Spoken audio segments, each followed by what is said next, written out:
오늘 우리가 함께 상고할 말씀의 제목은 넘치도록 풍성한 성도입니다. 한번 따라 하십시다. 넘치도록 풍성한 성도.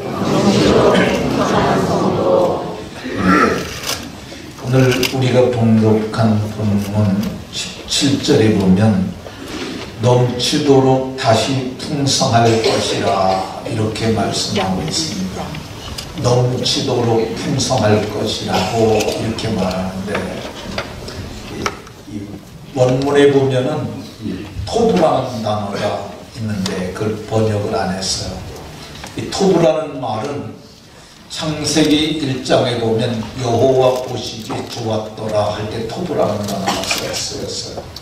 여기서도 그 단어를 번역한다면은 좋은 것이 넘치도록 다시 풍성할 것이라 이렇게 말씀합니다. 그래서 오늘 말씀의 제목 넘치도록 풍성한 성도인데, 좋은 것이 넘치도록 풍성한 성도 이렇게 되었습니다. 한번 따라 하십시다. 좋은 것이 넘치도록 풍성한 성도. 네, 옆 사람과 서로 얼굴 보면서 인사하면서 이렇게 서로에게 복을 빌어줍니다. 좋은 것이 넘치도록 풍성한 복이 있으시기 바랍니다.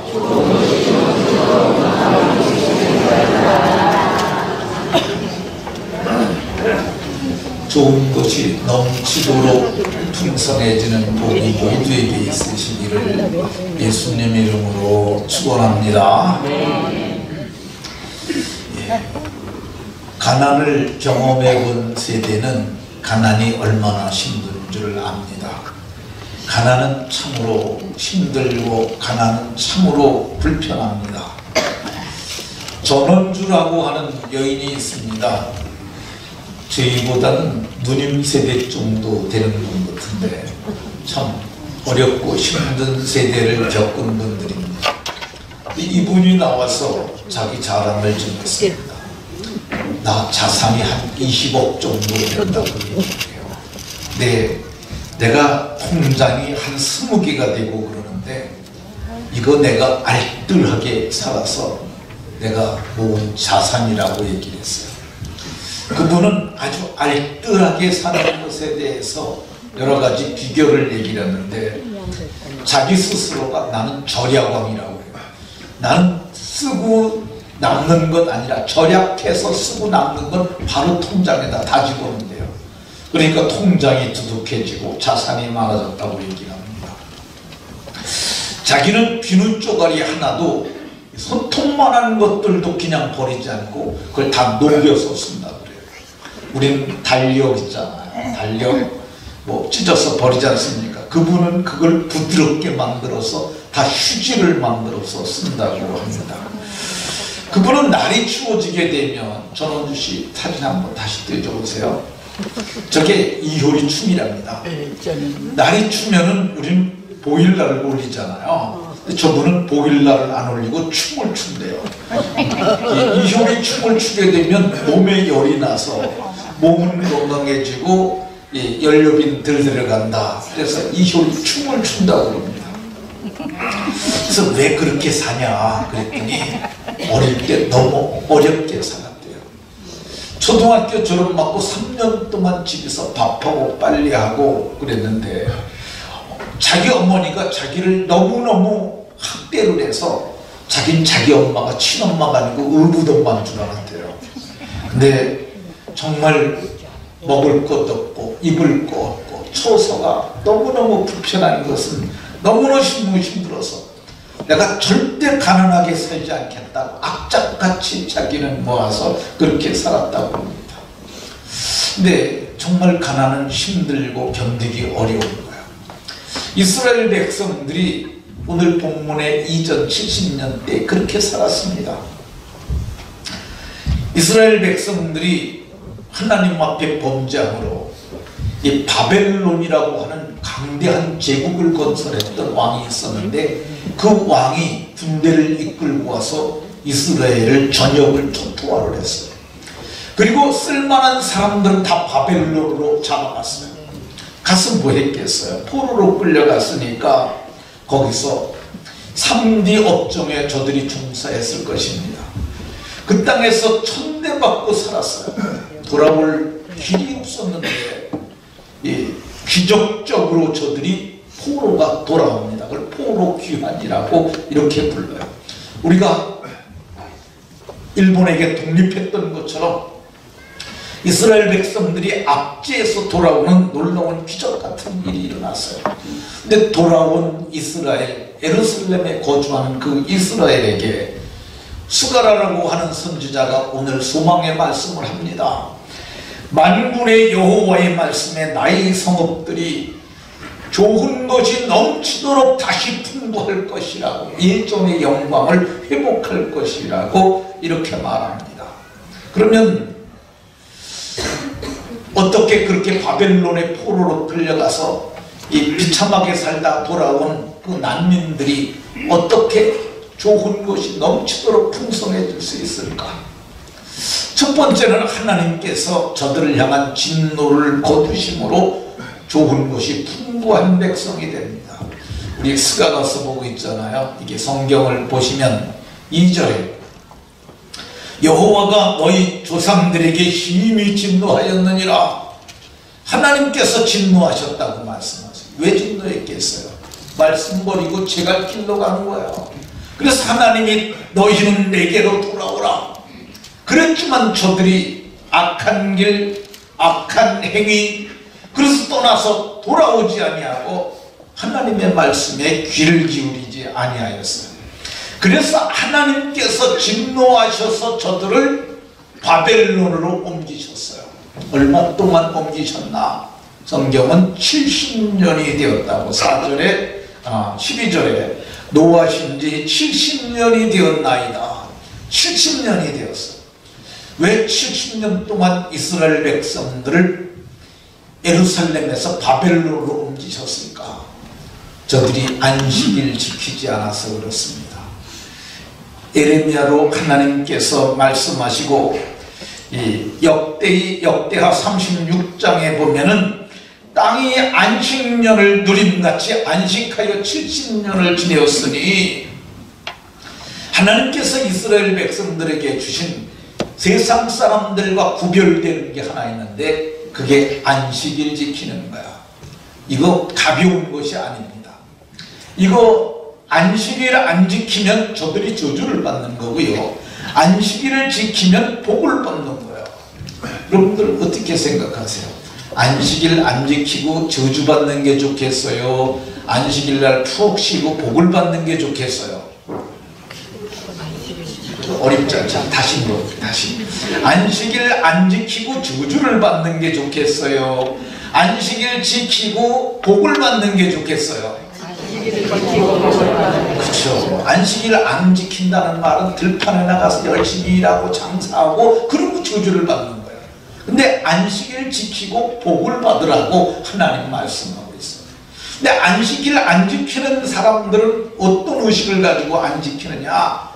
악착같이 벌어야 돼. 한 푼이라도 더 벌어야 돼. 그런 의식 가지고 내가 잘 살려고 그러는 거예요. 하나님은 그거 싫어하는 거야.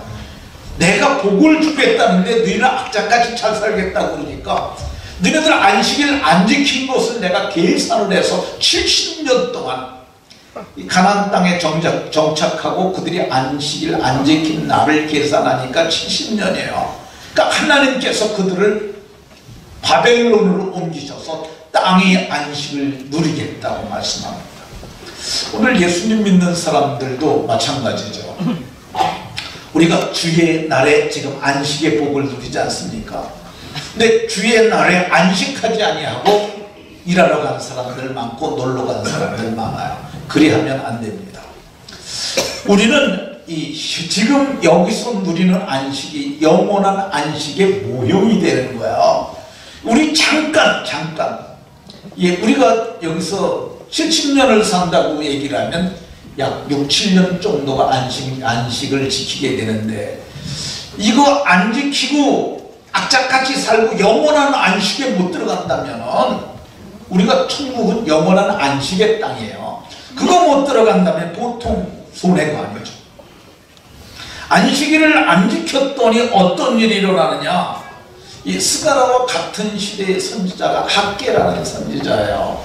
학개서 1장 6절에 너희가 많이 뿌릴지라도 수확이 적으며 먹을지라도 배부르지 못하며 마실지라도 흡족하지 못하며 입어도 따뜻하지 못하고 일꾼이 삭슬 받아도 그것이 다 뚫린 전대에 넣어서 소득이 없고 뿐만 아니라 하늘은 이슬을 그쳤고, 이슬은 농사 짓는데 아주 중요한 요소예요. 땅은 산물을 그쳤으며, 그래서 모든 손으로 하는 것과 땅의 산물들에게 다 한재가 기근으로 인한 재앙이에요. 그러니 뭐 농사를 줘봐야 거두는 것이 없지 않습니까? 그런데 하나님께서 이제 저들을 징치하시고 돌아온 이스라엘에게 넘치도록, 좋은 것이 넘치도록 복을 주시겠다고 말씀하시는 것 볼 수 있습니다. 하나님께서 왜 저들에게 그렇게 넘치도록 풍성한 백성이 되게 하느냐? 내가 불쌍히 여김으로, 오늘 우리가 봉독한 본문 16절에 그렇게 말해요. 내가 불쌍히 여김으로. 돌아온 이스라엘을 보니까 상처투성이고 망가진 거 투성이에요. 그러니까 하나님이 불쌍히 여기는 거예요. 근데 이 불쌍이라는 말은 우리말 번역에서 이게 좀 현대인들을 생각해서 이게 한 번역이긴 하지만은 이 불쌍이라는 말은 너무 가벼운 말이에요. 긍휼이라고 번역하는 게 맞아요. 옛날 개역 성경에서는 긍휼히 여김으로 그랬는데, 이 긍휼이라는 말이 어떤 의미를 담고 있느냐 하면요, 어미가 자식을 젖먹이면서 자식을 사랑이 넘치는 눈으로 내려다보는 그 감정이 긍휼이에요. 그러니까 이 긍휼이 좀 더 감정적 친숙한 관계에서 이루어지는 그러한 사랑의 표현인데, 이거를 불쌍히 여김으로라고 번역을 했는데, 하나님이 자기 백성을 갖다 이 사랑의 눈으로 아픈 상처를 안타까운 마음으로 쳐다봄으로 저들이 풍족하게 될 것이라고 얘기를 하고 있어요. 이사야는 자기 백성들의 상처를 싸매주시는 것, 이것이 하나님의 긍휼히 여기는 마음이라고 얘기를 해요. 엄마가 자식이 말 안 들으니까 때려줬어요. 그런데 보니까 종아리에 멍이 들고 그랬어요. 그 피멍 묻힌 것을 보고 애가 잘 때 거기에 약을 발라주면서 그 마음 있잖아. 그 마음, 때려보신 엄마들이 아는 그 마음, 그 마음으로 저들을 복주시겠다고 약속하신 거예요. 맞은 자리를 고치심으로, 이 맞은 자리를 고치시는 하나님께서 저들이 맞아가지고 부러지고 상처난 그것을 고치시는 그 마음, 그 마음으로 저들을 지켜봄으로 저들에게 복주시겠다는 거예요. 하나님께서 복주시는 그날은 달빛이 햇빛 같고, 그리고 햇빛은 7날의 빛과 같이 빛나게 될 것이라고 얘기를 해요. 그러니까 그 상처받고 그 맞아서 망가진 그 인생들이 그 쨍하고 해뜰 날, 송대관의 노래처럼 이 쨍하고 해뜰 날을 하나님께서 주시겠다고 약속하시는 걸 볼 수 있습니다. 하나님께서 저들에게 복 주시는 이유가 뭘까? 16절에 보면 예루살렘에서 돌아왔은 즉, 이 예루살렘에서 돌아온 것은 그렇게 쉬운 문제가 아니라 바벨론에서 포로로 옮겨갔는데, 이게 이 예루살렘에서 바벨론까지는 수천리의 길입니다. 돌아오기 정말 쉽지 않죠. 근데 거기에는 강력한 군사 조직도 있고 행정 조직도 있어요. 거기서 다수가 돌아오는 방법은 결코 없습니다. 돌아올 수 있는 방법이라면 내라를 일으켜서 바벨론을 정복하면 되겠죠. 또 하나는 바벨론이 저들을 회의 보내주는 거예요. 근데 저들이 다 노예고 백성들인데 그걸 보내주겠어요? 그거 쉽지 않습니다. 근데 오늘 성경을 보면 저들이 돌아왔은즉 돌아왔다고 얘기를 하고 있습니다. 어떻게 돌아왔느냐? 이 고레스라는 사람을 하나님께서 일으켰어요. 그걸 성경에는 파사제국이라고 그러는데 그걸 페르시아라고 요즘 언어로 보면 그렇게 번역하는 게 맞습니다. 페르시아 왕이 바벨론을 공격해갖고 바벨론을 함락을 시킵니다. 그래서 그게 예수님 오시기 전 약 530년경에, 주전 530년경에 그 고레스가 나라를 전복을 했는데, 그래서 그가 큰 제국의 황제가 됐어요. 그 스스로가 말하기를 내가 세상 만국의 왕이 됐다고 얘기를 해요. 세상 만국의 왕이 됐는데 하나님께서 그에게 말씀을 하신 거예요. 고레스야, 내가 세상 만국을 내게 주었잖니. 내가 얻은 그 바벨론에는 내 백성이 있는데 내 백성은 성전을 짓도록 돌아가야 하느니라. 내가 그들을 돌려보내도록 해라. 이렇게 하나님께서 왕에게 직접 감동하셔서 명령을 내렸어요. 그러니까 왕이 되고, 왕이 되자마자 고레스 왕 원년에 칙령을 내립니다. 그걸 고레스 칙령이라고 불러요. 이스라엘 백성들 가운데 본국으로 돌아가고자 하는 자는 누구든지 다 올라가서 예루살렘에서 성전을 건축하도록 해라. 그래서 그들이 모여서 돌아오게 됩니다. 스룹바벨이라는 사람을 통해서 약 5만 명의 사람들이, 포로들이 돌아오게 돼요. 그걸 포로 귀환이라고 얘기를 합니다. 근데 하나님께서 성전 건축하겠다고 돌아오는 그들을 기뻐 보시면서 너희들이 돌아왔은즉 내가 너에게 넘치도록 복을 주시겠다고 말씀하세요. 하나님은 지금도 돌아온 자들을 기뻐 보시고 복 주시길 원합니다. 여러분들은 다 세상에서 방황하다가 다 돌아온 사람들 아닙니까? 하나님께서 여러분들을 기뻐하세요. 누가복음에 보게 되면 15장에 이른바 탕자의 비유라고 하는 비유가 있습니다. 어떤 아버지에게 두 아들이 있었습니다. 근데 작은 아들이 좀 말썽이 있었어요. 말썽을 피우는 아들이에요. 근데 그 아들이 장성하고 나서 그가 아버지에게 얘기를 했습니다. 아버지, 내 분깃을 주십시오. 분깃은 몫이에요, 목. 그러니까 이스라엘 백성들은 누구나 목이 다 있어요. 목이 없는 사람이 없어요. 왜 그러냐면 땅을 나눠줬잖아요. 지파별로 나눠지고, 족속별로 나눠지고, 집안별로 나눠주고, 가족별로 나눠주고, 그리고 이제 자식이 또 태어나면 또 잘라서 나눠주는 거야, 땅을. 그래서 분깃이 다 있어요. 근데 아버지가 갖고 있었던 것을 자식이 성년이 되면 그걸 요구를 할 수 있어요. 거의 법정적 그 몫이기 때문에 이건 안 줄 수가 없어요. 근데 아버지 생각에는 제가 망나니, 제가 재산 관리 못할 것 같은데, 조상의 유업을 저가 다 말아먹을 것 같은데, 근데 아버지는 내 몫이잖아요. 몫 주세요. 그러니까 할 수 없이 그 분깃이 몫이라는 뜻인데 몫을 준 거야.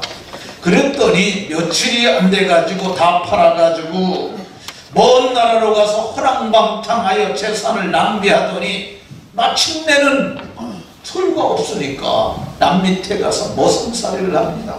근데 거기다 흉년이 들었어요. 돼지 키우는 일을 하는데 먹을 것이 없으니까 주인이 먹을 거 밥 안 주니까 돼지밥을 같이 먹었어요. 지엽 열매를 같이 먹었어요.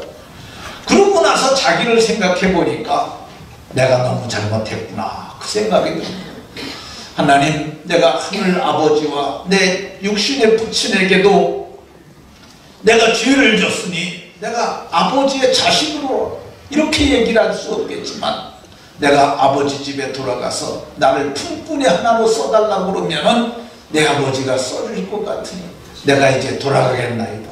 그래서 먼 길을 걸어서 마침내 자기 집 가까이 오는데, 아직도 자기 집하고 거리가 먼데 아버지가 먼 발치서 아들 돌아오기만 기다리고 있다. 아들이 오니까 쫓아와가지고 그를 끌어안고, 목을 끌어안고 입을 맞추며 내 아들 이제 왔니?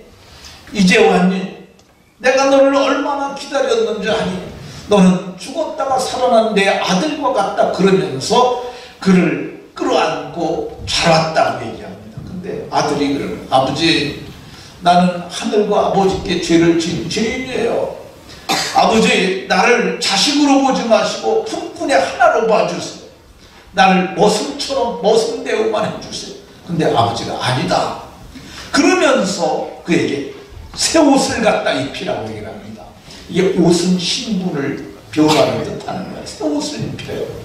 그리고 그에게 가락지를 끼우라고 해요. 가락지는 새 약속에 약혼식할 때 우리 가락지 끼우잖아요. 가락지를 끼우. 그리고 신을 신기라고 해요. 발에 신을 신기라. 이거는 자유인이 어디든지 갈 수 있는 것을 의미하는 거예요. 그렇게 돌아오면 하나님께서 기뻐하시는 거예요. 예수님께서는 땅에서 죄인 하나가 회개하면 회개할 것 없는 의인 99을 인하여 기뻐하는 것보다 하늘에서는 더 기뻐한다고 이렇게 말씀하셨어요. 그러니까 돌아온 자들을 하나님께서 기뻐하시고 돌아오기만 하면 좋은 것이 넘치도록 복 주실 줄로 믿으시기 바랍니다. 돌아온 자들에게 하나님께서 어떻게 복을 주시냐? 성전을 건축하게 함으로. 돌아온 자들에게 하나님께서 말씀하셨어요. 너희 돌아왔는데 돌아와서 할 일이 있다. 그래서 이 16절에 보면 내 집이 그 가운데 건축되리니 예루살렘에 목줄이 쳐지리라. 이 목줄을 건축할 때 쓰는 직선을 표시하는 하나의 도구예요. 요즘은 건축법이 건축 기술이 무지무지 발달했습니다. 수직과 수평을 보는 것들도 요즘은 이렇게 전자기기를 통해서 배터리 놓고 그러면 불이 쫙 뻗쳐가지고 다 봅니다. 근데 그럼에도 불구하고 지금도 건축 현장에서 쓰는 도구 중에 하나가 목줄이에요. 목줄은 지금도 쓰더라고요. 그러니까 목통에다 먹물을 넣어가지고 줄을 당겨가지고 표시된 무대를 이쪽과 양쪽에서 딱 붙잡고 있고 가운데를 탁 튀겨서 넣게 되면 까만 줄이. 그게 건축선이에요. 건축선. 근데 하나님께서 말씀하시길 너희가 이 성전을 건축하면 내가 그것으로 말미암아 기뻐하고 또 영광을 얻을 것이라고 하나님께서 말씀하셨어요. 그러니까 하나님이 기뻐하시는 성전 건축하고 하나님이 영광 받으시는 성전 건축하게 되면 내가 오늘부터 너희에게 복을 주리라. 선지자 학개를 통해서 말씀하셨어요. 학개와 스가랴는 동시대 선지자라는 이걸 이해를 해야 합니다. 그러니까 성전 건축함으로 저들이 복을 받게 되는 줄로 믿으시기 바랍니다. 영락교회를 건축할 때 이야기 하나 하겠습니다. 한경직 목사님이 북한에서 내려왔는데 한경직 목사님이 워낙 유명하신 분이라 한경직 목사님과 함께하는 분들이 계셔서 전쟁이 끝나자마자 바로 성전 건축했대요. 근데 그때 재직이 77명이었다고 합니다. 재직이라고 그러면 집사 이상의 직분을 가진 사람들이죠. 재직회를 하고 재직회 석상에서 이제 우리 건축하기로 하자 결정을 했어요. 건축하려면 땅 사야죠. 건축비 들어가야 돈이 들어가는 거야. 근데 모두가 우리 건축하겠다 이렇게 얘기를 했습니다. 근데 그때 김찬자 한경직 목사님이 이런 얘기를 했어요. 우리가 이북에 있었으면 벌써 죽었을 것인데 월남한 우리에게 하나님은 믿음 주셨고 자유 주셨고 재물을 주셨습니다. 이 모든 것이 주님의 은혜입니다. 지금부터가 무서운 말을 하세요. 이제 우리는 주님의 전을 세우고자 하니 당신들의 재물 중에서 열을 먹을 것만 남기고 다 바치시오. 이게 정말 무서운 말이죠. 근데 오늘날 교회 목사님이 그런 얘기했다 그러면 아마 언론이 와서 무슨 이상한 목사가 있고, 근데 그 사람들은 그렇게 생각하지 않았어요. 이 말씀을 믿음으로 받았어요. 77명 중에 55명이 열흘치만 남기고 전 재산을 다 내놨어요. 그게 가능한 일이냐 그런데 영락교회 역사에 그게 있습니다. 50명이 전 재산을 내는 거야. 그러니 그 사람들이 또 얼마나 어렵게 살았겠어요. 근데 한경직 목사님이 은퇴할 즈음에 이런 얘기를 했어요. 나와 함께 전 재산을 내놨던 열흘치 양식을 내놓고 다 내놨던 55명이 지금 한국 경제계에 모두가 유력한 사람이 되어 있더라. 당장 내놓을 때는 아프고 힘들었지만은 하나님께서 저들을 채워주시니까 저들이 뭐 동대문 시장에 상권을 장악한 것은 물론이고 한국 경제의 유력한 경제계 유력한 자들이 다 되도록 하나님께서 복을 주셨다는 겁니다. 하나님께서 복을 주시면 우리가 복을 받습니다. 그러나 우리가 악착같이 산다고 복을 받는 것은 아닙니다. 우리가 이 하나님의 성전 짓는 일에 아끼지 말고 드리면 하나님께서 복을 주실 줄로 믿습니다. 네, 하나님께 성전 짓기를 소망했던 다윗이라는 사람이 있습니다. 하나님, 내가 성전을 짓을게요. 선지자 나단에게 그렇게 말했어요. 그랬더니 나단이 하나님께 지으면 좋을 거라고 얘기를 했는데 선지자 나단이 하나님께로부터 다른 말씀을 듣습니다. 다윗은 안 된다. 걔는 군인이라 전쟁터에서 피를 많이 흘렸기 때문에 그런 성전을 건축하지 못할 것이다. 그 아들이 성전을 건축할 것이라고 얘기를 했습니다. 다윗은 자기가 성전을 건축하지 못한다 그러니까 내가 안 되는구나. 하나님 말씀이니까 내려놨어요. 그러면 내가 건축 준비는 해도 되겠지. 그래서 자기가 오빌의 금 3,000달란트를 자기가 냈어요. 다른 건 얘기하지 않고 금만 얘기를 할게요. 그리고 자기 신하들에게 또 얘기를 해서 금 5,000달란트, 금 1만 다리 이거를 하나님께 드렸어요. 솔로몬은 그걸 가지고 7년 동안 성전을 건축합니다. 네, 그 다윗 시대와 솔로몬 시대가 성전 건축을 위해서 애쓴 시대에 얼마나 하나님께서 복을 주셨느냐. 이 솔로몬의 1년 세수가 걷어들이는 세금이 금 666달란트, 어마어마하지 않습니까? 666달란트. 이게 히스기야 시대와 비교를 해보면 금세 알 수 있어요. 아수르 왕이 쳐들어와 가지고 히스기야에게 금 30달란트, 약 1톤입니다. 1톤을 내라고 했어요. 근데 1톤이 없어요. 그래서 성전 벽과 그리고 그 왕궁의 벽에 붙었던 모든 금을 벗겨서 그렇게 주었다고 이렇게 말합니다. 그러니까 이 솔로몬은 1년 세수가 금 666달란트인데 그러니까 솔로몬의 한 달치 세금 걷는 것도 안 되는 거야. 히스기야 시대의 국고 전체가. 그러니까 이게 얼마나 그 부의 차이가 납니까?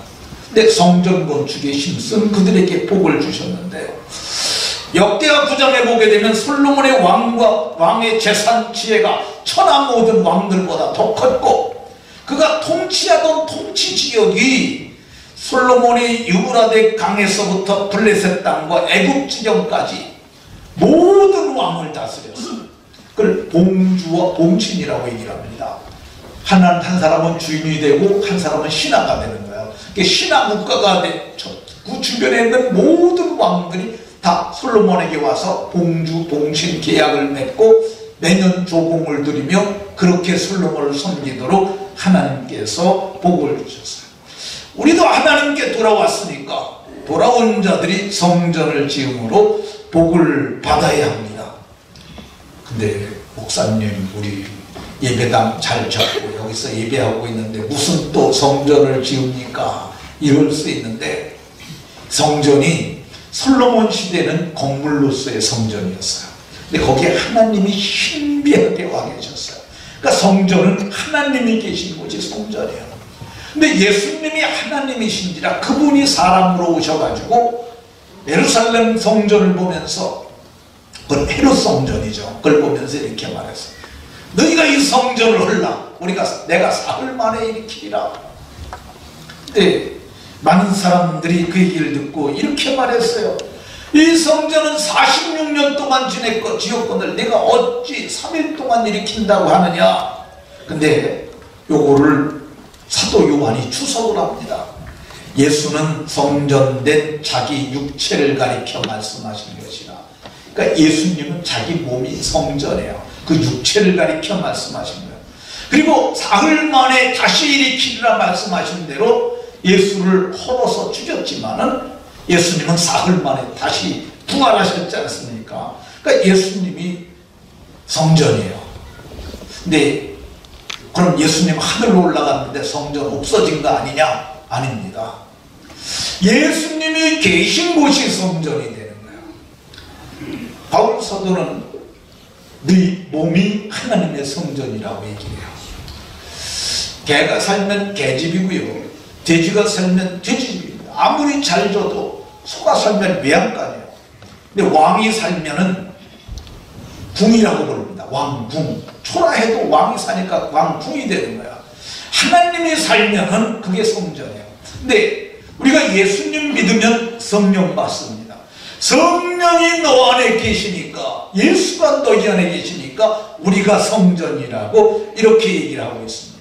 그러니까 우리가 지어야 될 성전은 어떤 성전이냐? 믿음의 집을 믿음으로 짓는 하나님의 성전을 우리가 지어야 하는 줄로 믿으시기 바랍니다. 먼저 누구 성전을 지어야 되겠습니까? 자기 자신의 성전을 건축해야 돼요.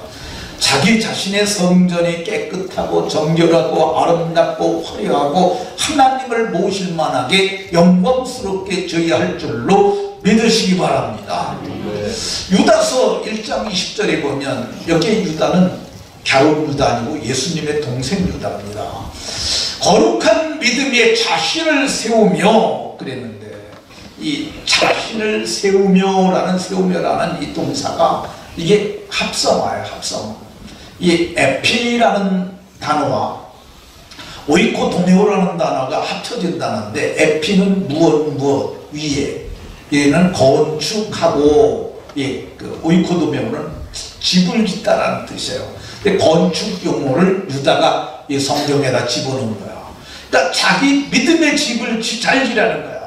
예수님도 그러셨잖아요. 어떤 사람은 집을 짓는데 모래 위에 지니까 이게 장마가 지니까 다 쓸려버리고 마는데, 어떤 사람은 반석 위에 집을 지니까 그 집이 견고하다 그러잖아요. 거룩한 믿음, 무슨 믿음이에요? 돈을 믿는 믿음 아니고 예수님 믿는 거룩한 믿음 위에 자기를 건축하며, 이렇게 말합니다. 이 개역 성경에서는 믿음 위에 자기를 건축하며, 요즘 번역된 성경은 세우며라고 그랬는데 이 개역 성경은 직역을 한 거예요. 그래서 건축하며 이렇게 했는데, 이거 건축한다는 용어가 틀린 용어가 아닙니다. 그러니까 우리가 이 성전된 몸을 잘 지어야 할 줄로 믿으시기 바랍니다. 그러니까 자기 성전을 짓는 거예요. 또 뭘 져야 되느냐? 성전이 예수님의 몸이라고 그랬잖아요. 바울 사도는 에베소서에서 이 교회는 곧 그의 몸이니, 예수님의 몸이 곧 교회라고 얘기를 하고 있어요. 예수님의 몸이 교회라고. 교회는 혼자를 교회라고 하질 않아요. 그래도 몇 사람이 모여야 이 교회가 되는 겁니다. 이 교회라는 말이 하나님께서 세상 가운데서 불러낸 이 에클레시아라는 말이 부르고 이끌어낸 자들이라는 뜻이에요. 그 사람들이 교회, 사람이 교회예요. 근데 이게 교회가 곧 그의 몸이 되니까 예수님 곧 성전을 세우는 것은 교회를 세우는 거야. 근데 교회 안에는 두 부류가 있어요. 교회를 무너뜨리는 자들이 있습니다. 마땅치 아니한 것을 가르쳐 가정들을 온통 무너뜨리는도다. 집집마다 다니면서 이상한 말하면서 사람들을 무너뜨리는 사람들이 있어요. 네, 무너뜨리면 안 됩니다. 무너뜨리는 자들은 실족하게 하는 자들이라고 얘기하는데, 이런 사람들은 차라리 연자맷돌을 메고 바다 깊은 곳에 빠져서 죽는 게 차라리 낫다고 얘기해요. 사람 하나를 실족시키면 안 되는 거야. 성경은 말하길 무너뜨리지 말라고 이렇게 말합니다. 그럼 어떻게 해야 되느냐? 세워야 돼. 사람들을 세우는 거야. 이 바울 사도는 일꾼을 세우는 목적이 뭐냐? 그리스도의 몸을 세우려 하는 것이라. 그리스도의 몸이 곧 교회고, 교회가 곧 성전이잖아요. 그러니까 성도들을 잘 세우는 사람들, 이런 사람들이 돌아온 자들이 할 일이고, 그런 자들이 좋은 것이 넘치도록 복 주실 줄로 믿으시기 바랍니다. 어떻게 세워야 할까? 바르게 가르쳐야 돼요. 이게 골로새서 1장 28절에 예수님 전파해야 하고 여러 말로 권해서 세워야 돼요. 낙심되고 있는 사람들, 실족한 사람들 우리가 찾아가서 말로 권해야 돼요. 그리고 그 사람들을 그리스도 예수 안에서 완전한 자로 세워가야 할 줄로 믿으시기 바랍니다. 이거 하면 하나님께서 좋은 것이 넘치도록 복을 주실 줄로 믿으시기 바랍니다. 그게 아이일 수도 있어요. 그게 할아버지일 수도 있어요. 교회 다니다가 안 다니는 사람 참 많아요. 저희 교회에 죄송합니다. 저희 아파트에 같은 라인에 사는 성도가 있어요. 근데 그분들이 믿음이 꽤 좋은 분 같아. 정말 믿음이 좋은 분 같아. 새벽마다 한 40대에서 50대 초반 정도 돼 보이는데 부부인데 새벽 기도를 그렇게 나가더라고요. 근데 새벽 기도 같이 나가면서 많이 만났어요. 근데 최근에는 못 만나겠어. 그래서 이 사람들 어디 갔나 그랬는데 그저껜가 저하고 같이 엘리베이터 타고 지하 1층에서 만났어요. 여자분을. 그래서 반갑다고 얘기를 하고 왜 남편 보기가 힘드냐고. 새벽 기도도 안 나가는 것 같아요. 그랬더니 그 말 새벽 기도도 안 나가는 것 같아요. 그런데 그 말에 이게 벌써 울컥하더니 눈에 눈물이 보여요. 왜 그래요? 무슨 일이 있어요? 그랬더니 제 교회 안 다녀요. 아 왜? 교회 가야지. 교회 안 다니면 어떡해 집사님이? 그랬더니 잠시 쉴 거야. 교회에 무슨 일이 있었던 거지. 상처받고 낙심돼서 교회 안 나가는 사람 우리 주변에 부지기수이 있잖아요.